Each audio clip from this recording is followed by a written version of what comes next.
Salam untuk Anda, selamat datang lagi di sesi penelusuran kita.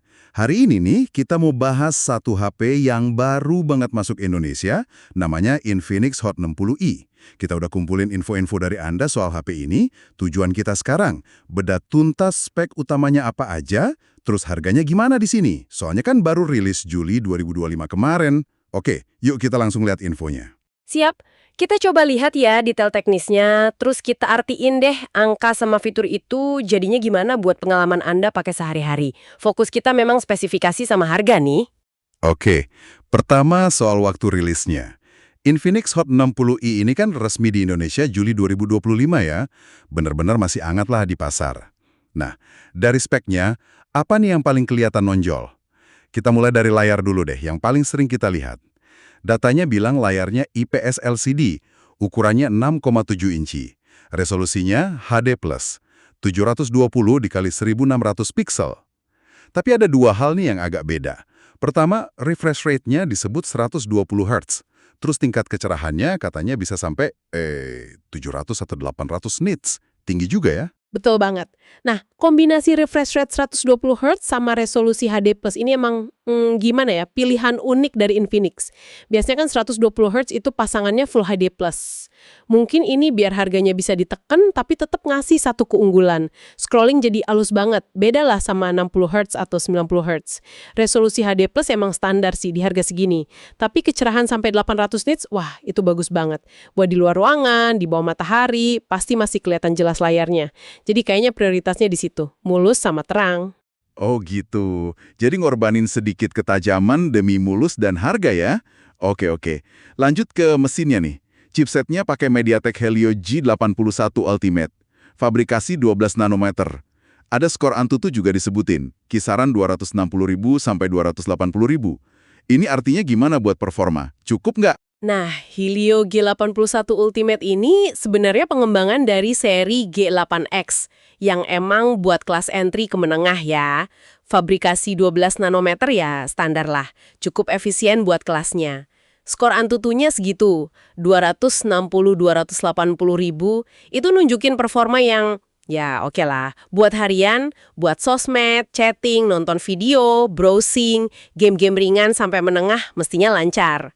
Mungkin bukan buat gamer hardcore yang maunya setting rata kanan, tapi buat mayoritas orang udah cukup banget. Oke, jadi buat kerjaan sehari-hari sama hiburan ringan masih bisa diandelin ya? Nah, performa ini kan perlu RAM sama storage yang pas juga. Gimana detailnya? Untuk memori, infonya ada dua pilihan nih di Indonesia. Bisa pilih RAM 6GB atau 8GB. Udah lumayan lega itu buat multitasking di harga segini, jadi ganti-ganti aplikasi nggak loading melulu. Penyimpanan internalnya juga ada dua opsi, 128GB atau 256GB. Nah ini nanti yang bedain harganya. Terus ada fitur extended RAM juga katanya, bisa nambah sampai total 16 GB. Itu beneran ngefek? Extended RAM itu sebenarnya dia minjem sedikit dari storage internal buat jadi RAM tambahan sementara. Bisa bantu dikit sih kalau RAM utama penuh pas buka banyak aplikasi. Tapi ya kecepatannya nggak akan secepat RAM fisik asli kan. Jadi anggap aja bonus lah. Yang penting juga itu ada slot micro SD terpisah bisa sampai 1 terabyte. Wah, gede banget. Iya, jadi nggak usah khawatir kehabisan memori buat foto atau video. Fleksibel banget. Itu nilai plus banget sih, storage eksternal gede. Sekarang kita ke kamera. Ini biasanya jadi pertimbangan penting nih. Belakangnya ada kamera utama 50MP, ada autofokusnya. Terus ada sensor kedua, kayaknya sih depth sensor buat bokeh ya. Nah, rekam videonya katanya bisa sampai QHD, 1440p. Kamera depannya gimana? Kamera depan disebutnya 8 megapiksel. Rekam videonya ada yang bilang 720p, ada juga yang nyebut bisa 2K. Nah ini perlu dicek lagi sih mana yang benar buat unit sini. Tapi fokus ke belakang dulu deh. Sensor 50MP itu secara teori bisa nangkep detail lebih banyak ya. Apalagi kalau cahayanya bagus. AF bantu fokus, cepet. Nah rekam video QHD 1440p itu emang udah bagus. Di atas standar Full HD 1080p di kelas harga ini. Hasil videonya jadi lebih tajam dikit. Kalau depan beneran bisa 2K itu keren juga. Tapi 50MP itu angkanya kan gede banget ya? Apa otomatis hasilnya jadi bagus banget di harga segini? Atau cuma angka aja buat marketing? Pertanyaan bagus itu.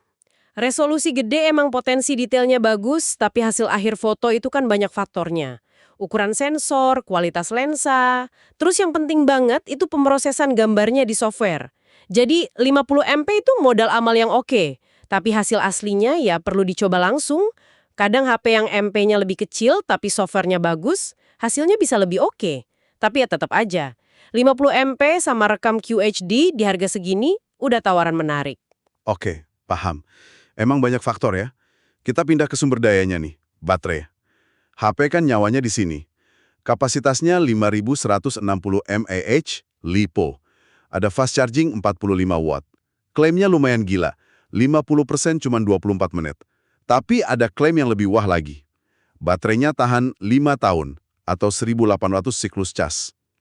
Ini beneran nih, kayak susah dipercaya. Kapasitas 5160 mAh itu emang gede ya. Harusnya sih bisa tahan seharian penuh buat pemakaian normal ke berat.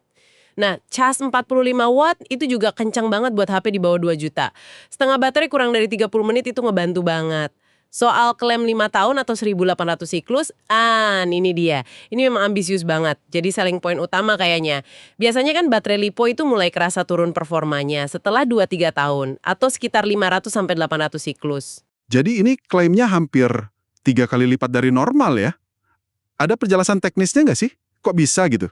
Teknologi baru atau gimana? Nah biasanya info detail gimana caranya nyampe target 1800 siklus itu nggak dijelasin rinci di awal. Mungkin ya gabungan dari kualitas sel baterai yang lebih bagus, algoritma cas yang lebih pinter biar baterai nggak stres, sama optimasi software. Tapi ya tanpa bukti tes jangka panjang, klaim ini emang perlu kita lihat nanti. Bisa jadi beneran inovasi, bisa jadi target ideal di lab aja. Yang jelas, ini nunjukin Infinix fokus ke awetnya baterai. Itu nilai jual kuat kalau beneran terbukti. Oke, klaim berani yang perlu waktu buat buktiin. Selain baterai, gimana soal ketahanan bodinya? Ada fitur-fitur lain? Buat tahan bantingnya, HP ini katanya punya sertifikasi IP64. Angka 6 itu artinya tahan debu total, angka 4 itu tahan cipratan air dari mana aja. Jadi kalau kena gerimis dikit atau ketumpahan air, aman lah. Tapi jangan direndam ya. Terus ada klaim tahan jatuh 1,5 meter juga. Ini nunjukin ada penguatan di bodinya. Tapi ya, mending jangan dijatuhin juga sih. Fitur lainnya gimana? NFC ada nggak? Itu penting banget loh di Indonesia. Ada. Dan ini kabar bagusnya, fiturnya lengkap banget buat harganya. Ada fingerprint di samping, jadi satu sama tombol power. Sensor lain juga komplit. Ada gyro buat game, akselerometer, proximity, kompas, sensor cahaya. Konektivitasnya 4G dual SIM, Wi-Fi, Bluetooth 5.3, port USB-C udah OTG. Dan yang ditanya tadi, NFC ada. Sip banget buat bayar-bayar atau isi e-money. Bonusnya lagi ada infrared, jadi HP bisa jadi remote TV atau AC. Dan jack audio 3.5 mm masih ada, buat yang suka pakai earphone kabel. Lengkap banget pokoknya. Wah, beneran lengkap ya. NFC, infrared, jack audio, sensor komplit. Jarang-jarang loh harga segini. Sekarang softwarenya gimana? Android berapa? Ada fitur khusus? Dilaporinnya sih jalan pakai Android 15 langsung dari kotak, pakai antarmuka XOS 15.1 khas Infinix. Udah pakai Android terbaru pas rilis itu bagus ya, dapat fitur baru sama update keamanan. XOS sendiri biasanya banyak fitur kustomisasinya. Terus disebutin juga ada fitur-fitur AI gitu, kayak One Chat Productivity, Creativity, Summarize, Answers, sama Ultralink. Summarize itu kayaknya berguna ya. Bisa ngerangkum artikel gitu langsung? Kayaknya sih gitu tujuannya, biar cepet ngerti inti tulisan panjang. Answers mungkin buat cari info pinter. Productivity sama creativity ya mungkin shortcut atau alat bantu kerja atau hobi. Seberapa sering kepakai tergantung implementasinya nanti. Oh iya, radio FM juga masih ada, nggak perlu internet, masih ada yang suka kan? Oke deh, udah kita kupas semua nih spek kuncinya. Layar, performa, memori, kamera, baterai yang katanya super awet, tahan banting, fitur lengkap, software baru. Sekarang, bagian paling penting buat banyak orang. Harga. Berapa duit nih Infinix Hot 60i di Indonesia? Nah, ini dia intinya. Menurut info yang kita pegang, ada 2 varian harga. Yang pertama, RAM 6 GB, storage 128 GB, itu harganya di kisaran Rp1.449.000. Ini yang paling murah, katanya sih udah cukup buat harian. Terus yang kedua, speknya lebih tinggi. RAM 8GB, storage 256GB, harganya sekitar Rp1.749.000. Ini cocok kalau Anda sering multitasking, berat, atau butuh storage internal gede banget. Wow, harganya agresif banget ya. Kalau lihat semua spek tadi, layar 120 Hz, baterai 5160 mAh, cas 45W ngebut, kamera 50 MP, fitur selengkap itu ada NFC segala macam, harganya cuma 1,4 jutaan sama 1,7 jutaan. Gimana nih posisinya di pasar? Ini sih posisinya kompetitif banget malah. Kayaknya Infinix emang niat banget ganggu pasar entry level sampai low mid di sini pakai Hot 60i. Kalau kita bandingin spek kayak refresh rate layar, ngecasnya seberapa cepet, sama adanya NFC di harga 1 jutaan, wah ini Hot 60i kelihatan nonjol banget dibanding pesaingnya pas dia rilis. Beda harga 300.000 antara dua varian juga rasanya pas lah buat dapet RAM lebih gede sama storage 2 kali lipat. Ini value for money-nya tinggi banget buat Anda. Jadi kesimpulannya nih, dari info yang ada, Infinix Hot 60i ini beneran jadi pilihan serius di harga 1 jutaan di Indonesia ya. Dapat paket spek yang susah ditolak, layar super mulus 120 Hz, baterai badak plus cas kilat 45 watt, kamera 50 MP, terus fiturnya lengkap banget, termasuk NFC yang penting, plus bonus infrared sama jack audio. Pilihannya jadi gampang disesuaikan budget sama kebutuhan. Mau paling hemat buat standar, ambil yang 628GB di Rp1.449.000.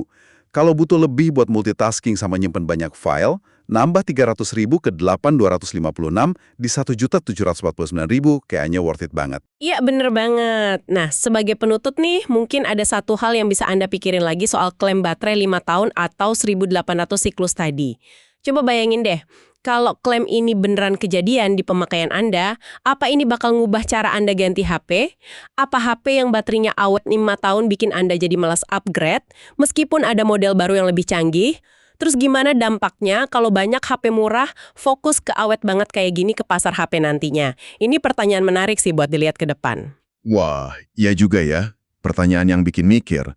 Oke deh, terima kasih udah nyimak pembahasan kita soal Infinix Hot 60i, spek dan harganya di Indonesia. Semoga infonya jelas ya. Sampai ketemu di penelusuran berikutnya.